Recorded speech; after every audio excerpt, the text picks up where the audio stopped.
কোথায়? এই যে নিচে আমরা ফুটিং এর কাজ করেছি, এইগুলো মাটির নিচে ফুটিং। এখন আমাদের কিছু কাজ ইনকমপ্লিট আছে, ওইগুলো কমপ্লিট করবো। ওকে, আমরা হাইড করবো। আজকে আমরা ফুটিং এবং আন্ডারগ্রাউন্ড ওয়াটার ট্যাঙ্ক গুলো দেখে নিব। ওকে, ডান। আমরা এগুলো হাইড করি। আচ্ছা আচ্ছা, হাইড করলাম। হাইড করার পরে আমার এখন এখানে দুইটা ফুটিং বাকি আছে, তা সেটার জন্য আমার যাইতে হবে ক্যাট ফাইল।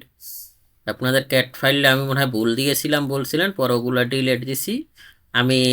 আপনাদের কাজ করি এখান থেকে এই ফুটিং শিডিউলটাও দিয়ে দিব। ওকে, সমস্যা নাই। আচ্ছা, তাহলে আমার এফ ফোর আমার কত আছে? এফ ফোর কোথায় আমার? এফ ফোর হলো আমার ডেপথ হলো 2200 আর থিকনেস হলো 550। ঠিক আছে, ডেপথ 2200, থিকনেস 550। ওকে, তাহলে আমি এখান থেকে আমার এখানে আসি।